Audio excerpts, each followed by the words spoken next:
Ladies and gentlemen, please welcome to the stage Commissioner, California Energy Commission, David Hochschild. Good morning, friends, and welcome. I'm David Hochschild. I'm a commissioner with the California Energy Commission. I work on renewable energy for the state. Now, first, let's just give a round of applause to all the good folks who organized this terrific gathering. What an inspiration. I have the privilege of introducing really one of the bright lights for the clean energy movement in America, Danny Kennedy. And by way of introduction, I want to share a few words about the future we're trying to build together. Okay, so here in California, we're going to 50% renewable energy by 2030, okay? That's an important milestone because at that point, fossil fuels become the alternative energy, renewables become mainstream, right? We're not going to stop there. Ultimately, this state and this nation and this world are going to go to 100% renewable energy, okay? And we're going to do really more than that.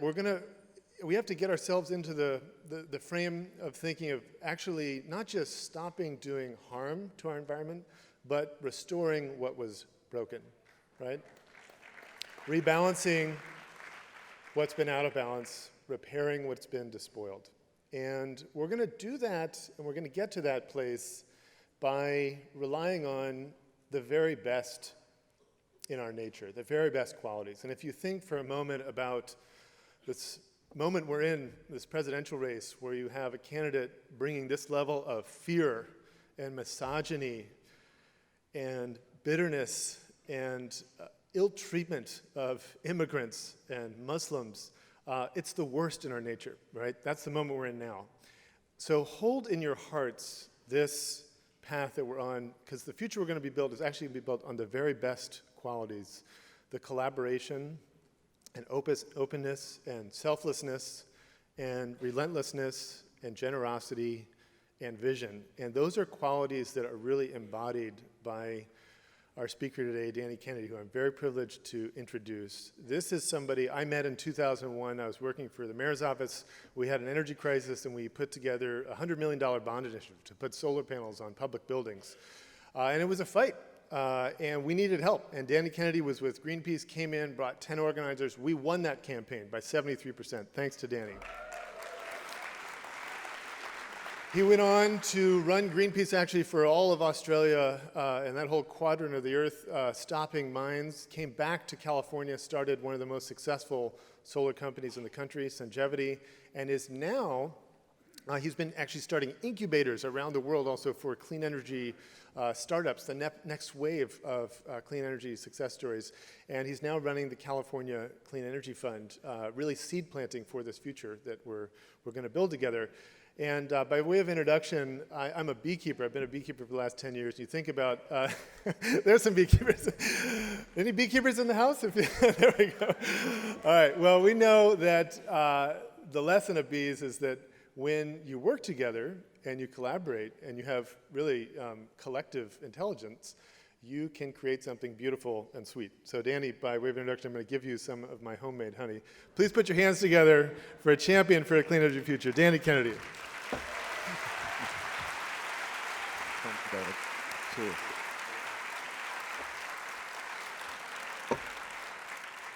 Honey. Well, it's wonderful to be here, and thank you very much for having me. It's such an honor to try to join the dots between all the wonderful presentations I saw yesterday and this morning and the struggles that people are having to end fossil fuels and to bring about a better future. Not just a better future, but a beautiful future. And my story actually starts with this wonderful man, Ken Saro-Wiwa. I want to give you a little bit of history about what I think was the archetypal struggle to keep it in the ground, to draw a line on fossil fuels at the end of the 20th century, which was indeed led by Ken Saro-Wiwa and the Ogoni people.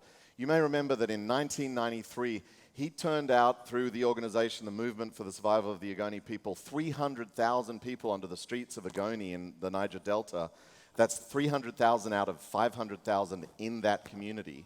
You think about that. 60% of the population turned out, and actually, the day this photo was taken, he declared Shell persona non grata in their kingdom, in their territory, their indigenous lands. And since that day, Shell has not operated in Ogoni. Shell has not cleaned up yet, but Shell has not operated in Ogoni. And so if you remember the way this went, in 1993 they kicked them out through a program of civil disobedience and non-cooperation, all non-violent. They stopped Shell and then spread and started stopping Chevron and Exxon and others from operating in the Niger Delta because of the despoilation of the environment to protect the waters of the Delta. Very similar to the story we heard this morning, the struggle of the Dakota people and others up there at Standing Rock. They were successful, but they received a backlash, a massive crackdown by the dictatorship of Nigeria, paid for, aided and abetted by the corporation known as Royal Dutch Shell. And Ken and 8 others were trumped up on false charges 2 years later and tried in a kangaroo court and executed about 21 years ago today, November 10th, 1995.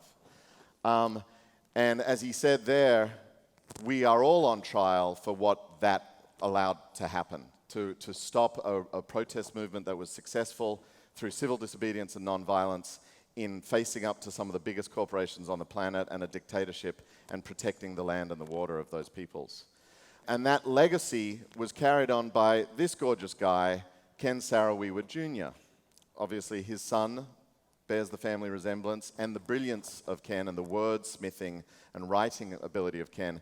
At the time that his father was arrested, he was a journalist in London, and he got dragged into the campaign to try to free his father while he was on trial for 6 months, came down to the Pacific to the Commonwealth Heads of Government meeting to try to free him by getting Nigeria kicked out of the Commonwealth. They didn't do that till after the executions, and Ken carried on the work during the dictatorship, and then when Nigeria emerged into democracy, he worked for President Goodluck Jonathan for 9 years as an energy and environment advisor and trying to resolve the conflicts in the Niger Delta. And then when Goodluck Jonathan lost the presidency just over a year ago, Ken left government and began work in another vein, which was to build an incubator for solar entrepreneurs in Port Harcourt, the capital of the Niger Delta. In fact, in the very building that Ken Sr. had run his movement organization out of, to turn it into a kind of incubation space for entrepreneurs to spread solar.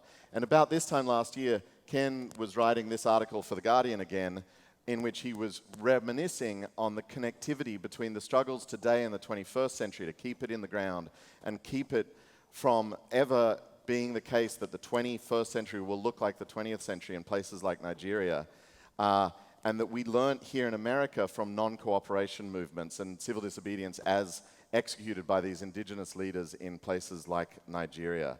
And that is why, hopefully, his father's story and his own will not be a footnote. Because I have the sad duty today, and the reason I'm starting with this history lesson in part, is to pay homage to Ken Jr. also, who passed away this last week of a stroke.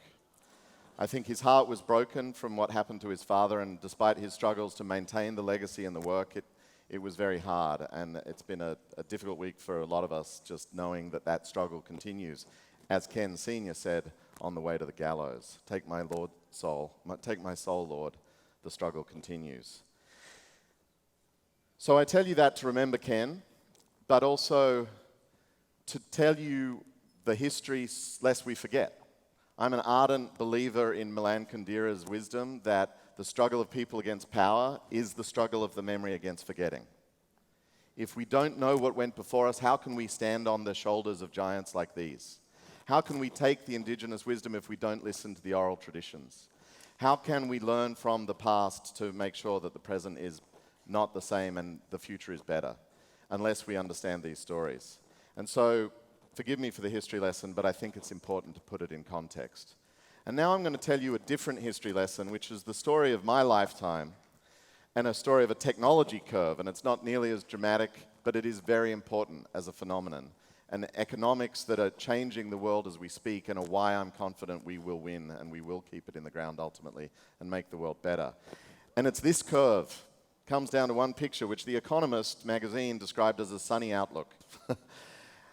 And it's basically in my lifetime and Ken Jr.'s lifetime, the fact that photovoltaics as a product have dropped in cost precipitously because of something called a manufacturing learning curve. Every time we double the manufacturing volume, they come down in cost. It's about 20% per doubling. And we keep doubling and doubling the volume, and therefore they become cheaper through time. And the more we double, the cheaper they become, so that ultimately, like silicon chips, the power they provide, microprocessing, becomes virtually free. That's why all of you are holding a supercomputer in your hand, because we can now put a supercomputer in a phone and it has no real cost, no marginal cost to the system. That is happening to silicon cells, which are the fundamental piece of photovoltaics driving the solar economy. And the cost down curve drives an adoption curve. In fact, as fast as telephones have been shifted to smartphones in your lifetime, we're actually growing faster. Photovoltaic adoption since 1992 has been at a rate greater than cell phone adoption because of cost down. And that adoption is changing energy around the world. And that technology curve is not just evident in photovoltaics, but in other technologies that exhibit the same manufacturing learning curve. So for example, LED lights, which are incredibly energy efficient compared to incandescent bulbs, are a similar technology. They're a semiconductor. In their case, instead of having photons go in and electron goes out, as a solar cell does, this is electrons go in, photons come out in an LED. Their costs are dropping and their adoption rates are massively expanding. And now we're seeing the same technology curves with batteries, lithium-ion batteries. You're holding one in your hand with your phone. You've probably got one on your wrist, and you may have even driven here with some in your car. And those lithium-ion batteries as a technology are only 25 years old this year.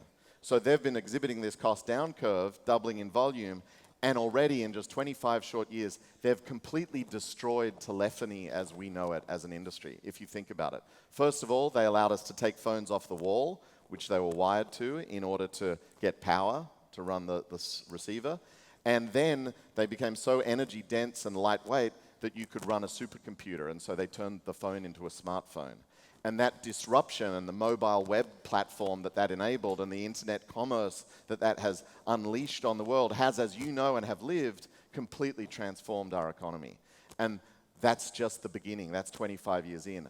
Wait till they disrupt the internal combustion engine, which they will do, because cars will not be powered by blowing up fuel and driving pistons, but instead by an electric motor which is far more efficient and better for all of us. So this technology curve is really cool and powerful. Now, what do you think the energy incumbency call this? This came out of Bernstein, one of Wall Street's favorite sons, and they described this phenomenon as the Terradome. And if you think about it, for all those people who have built wealth and power for a century on fossil fuels, this is frightening. Their wealth and power has accreted because their cost curve is exactly the opposite of a technology learning curve. Theirs is driven by an economic rule called scarcity. The more you use it, the more expensive it becomes, as opposed to what we're talking about, which is the more you use it, the lower cost it becomes. And so they've been able to extract a higher and higher price through time. Dollars per million metric British thermal units is a measure of the cost per energy. And it goes up in time until recently, solar streaking out of the sky like some deus ex machina to save the day is disrupting their comfy ride. The Koch brothers and others, the Saudi royal family, King Cole, the people behind Dapple, all those folk are fundamentally and existentially threatened by this curve. And this curve is not stopping. It is relentless. Since the turn of the century, we've had 7 doublings in solar and 4 doublings in wind power. Now, remember that. 7 doublings got us to 1% of electricity supplied, or just over it, on Earth in the first 15 years of this century. Now, here's a question for you, the maths geeks in the room. How many more years, if we've done 7 doublings in 15 years of this century and we've got to 1%, how many more years till we're at 100%? 1 goes to 2, goes to 4, goes to 8, goes to 16, goes to 32, goes to 64, 100, you're done. So if we were to maintain the same rate of doubling of market share as we have done so far this century, by 2030 we would be 100% solar-powered civilization. I am not saying, for the record, as a business person that's built solar companies, that's going to continue. That rate of doubling will be dragged out. Friction in the system, bureaucracy, politics, and the incumbency fighting back, which is why we must stand with the people at Dapple and Standing Rock. But The potential is there to maintain this rate of doubling. America this year passed 1 million solar roofs, companies like Sungevity and others, but more importantly, passed 1% of national electricity generation. Why else are we going to win, aside from exponentiality? And I want you to remember that curve. Exponential curves are important. Why else are we going to win? Well, riddle me this. Which employs more people in America? These 4 companies, Google, Apple, Facebook, Twitter, think about how much mind share they have in your news stream, or the coal power industry, or the solar industry. The answer is the solar industry. So just get that for a second. We employed 208,000 people as of December last year in the solar industry. We're at 1% of electricity supplied. The coal industry employs soup to nuts miners, railroad workers, power plant operators, about 150,000 people. And they do 33% of electricity supplied in this country. Jobs, jobs, jobs. What does this world need? What is the hurt in the homeland and the heartland? Economic opportunity, jobs. We do jobs while doing clean energy at lower cost. What's better than that? We win. Okay. But as an old Greenpeace campaigner, which is how I met Ken Sr., I was taught to follow the money. So where does the money think the future is?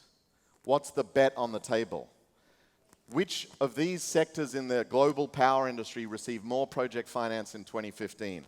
The nuclear industry, the wind and solar industry, or the coal, oil, and gas industry combined? All the coal, oil, and gas projects you can think of.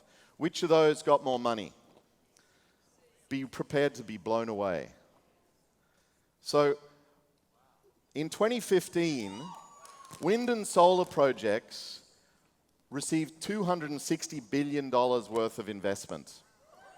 Coal, oil, and gas projects globally, all the fracking that you heard about, all that stuff totaled $130 billion, exactly half of what wind and solar got.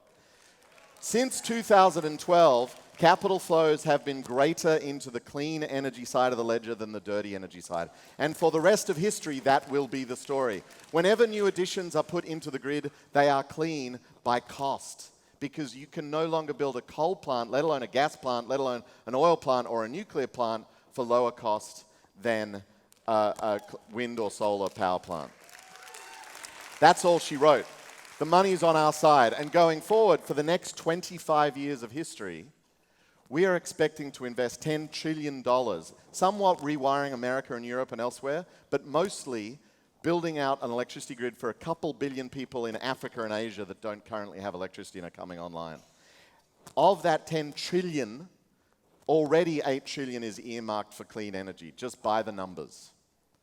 And if we stop fossil fuels in their tracks by standing at Standing Rock and elsewhere, we can make sure that it's the full 10 trillion goes to clean and not dirty.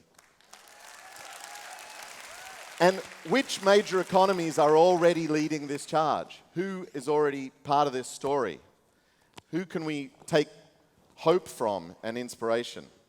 And certainly having David Hochschild, the Commissioner of the California Energy Commission, is a great privilege introducing me, because California has done an incredible thing in 30 years, decoupling our economic growth here to become the 5th largest economy in the world. If California were a country, we'd be bigger than Great Britain by GDP, right? We've attracted the first automobile manufacturer in 50 years of note to come up. We've built the most valuable businesses on Earth, Apple, Google, Facebook, etc., while the previous century's dinosaurs are dying, the coal sector, which is now 99% bankruptcy in this country, the Exxon and oil boys that are all failing as well. And we've built an economy that is rich and en route to be 50% solar and wind and renewably powered by 2030, and probably 70% by then, while growing a population and continuing to uplift our citizens. Not perfect by any means, great diversity in that story, and this state, like everyone in the union, has much to do to meet all people's needs and lift all boats, but it's an incredible history of success. And so too, the rest of the OECD, Europe, Japan, they're doing this too. Sadly, Australia, not so much. China is flattening its coal consumption, and next year we'll peak it, and from then forward, per the 5-year plan, get off coal and onto clean energy. And they're doing more solar alone this year than was installed on Earth up to 2012. Other countries we've got to work on. We've got to support them with investment flows, with entrepreneurial capacity, with startups and small businesses like Ken Jr. was trying to build in the Niger Delta, because we still have a lot of work to go.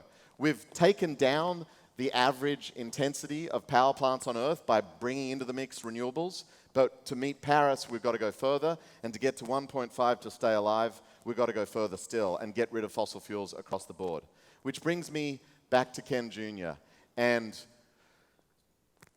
what a week this has been to have lost a hero of our movement, of a movement that, as I say, in the 1990s, I think set the mode for much of the struggles of the 21st century to keep it in the ground and end it forever and get off this curse of fossil fuel inheritance that we received from the 20th century and the 19th century before it, this madness of steam boiling by burning buried sunlight instead of just taking it direct from the source, fresh from the sky every morning. And Ken wrote to me a few months ago after we had a meeting on the project that I described, and just described how I feel about this, that, you know, Ken Sr.'s wisdom, that the struggle continues, that we have come a long way, we are winning, but it's about the halfway mark. We're just after the break in the game, or the 7-inning stretch, or whatever analogy you want to use. We can win, but only if we stay the course, and we do whatever, wherever it takes. That was the spirit that Ken committed. That was the leadership that he and the indigenous peoples of this world are showing by struggling at the front lines, stopping it in its tracks, these pipelines, this hellacious inheritance of fossil fuels. And that is what I inveigle you to do. Invest. Get jobs in the industry. Take part in the struggle. Contribute to the movement that makes these markets work. And support this as the greatest struggle of our times. Thank you very much.